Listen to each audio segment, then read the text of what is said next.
Hi అండి, welcome to Durga Bhavani Motors. Actually ఈరోజు గ్రాస్పోలో వచ్చేసి సాక్స్ హైట్ తక్కువ ఉండి కింద స్పీడ్ బ్రేకర్లో కుక్కలలో తాకుతుండడం వల్ల కస్టమర్ రిక్వైర్మెంట్ మీద ఈ బుష్లు అనేది మనం ఆర్డర్ తెప్పించి స్పెషల్గా ఫిట్ చేసి ఇస్తాం. హైట్ వచ్చేసి మనకు 1.5 ఇంచులు వేస్తా అండి.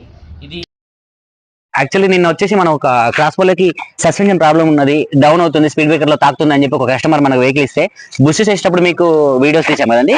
దానిలో వచ్చేసి మనకి ఎంత హైట్ ఇంక్రీజ్ అయిందని చూడండి. ఫ్రంట్ లో వచ్చేసి 6 ఇంచెస్ ఇంక్రీజ్ అయింది మనకు హైట్ వచ్చేసి. లైఫ్ టైం వారంటీ ఉంటుంది, లైఫ్ లో ఒక్కసారి వేసుకోవాల్సిన ప్రోడక్ట్ ఇది. ఎనీ వెహికల్కి వచ్చేసి మన దగ్గర అవైలబుల్ ఉన్నది. బ్యాక్ లో వచ్చేసి 8 ఇంచెస్ పెరిగింది. ఏ బ్యాక్ లో ఒక 2-3 మెంబర్స్ కూర్చున్నారంటే 1.5 ఇంచ్ డౌన్ అవుతుంది. అయినా కూడా కింద స్పీడ్ బ్రేకర్ లో దేనిలో తాకడానికి ఇబ్బంది ఉన్నది. మీకు దానికంటే బుష్ అయ్యని వెహికల్ కూడా చూపిస్తాను చూడండి. దీనికి వచ్చేసి మనం బుష్ ఇన్స్టాల్ చేయలేదు. దీనిలో వచ్చేసి ఫ్రంట్ వచ్చేసి 4 ఇంచెస్ గ్యాప్ ఉన్నది. రియర్ లో వచ్చేసి చూసుకోండి. రియర్ వచ్చేసి ఇక్కడ మనకు 6 ఇంచెస్ టైట్ గా కూర్చుంటుంది. మనకు బుష్ ఇన్స్టాల్ చేసిన దానిలో వచ్చేసి 8 ఇంచెస్ కూర్చుంటుంది. మీకు లాంగ్ డిస్టెన్స్ నుంచి రెండు వెహికల్స్ వ్యూ చూపిస్తాను చూడండి.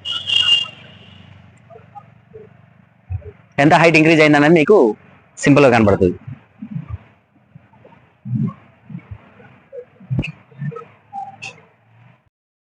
తీసుకున్న ప్రోడక్ట్ ఇది వచ్చేసి మనకు మారుతి సియాజ్లో, ఎర్టిగాలో, స్విఫ్ట్ డిజైర్ లో రెంటల్ పర్పస్ యూజ్ చేసే వాళ్ళకి ప్లస్ సెడాన్ వెహికల్ తీసుకున్న వాళ్ళకి చాలా యూజ్ అవుతుంది.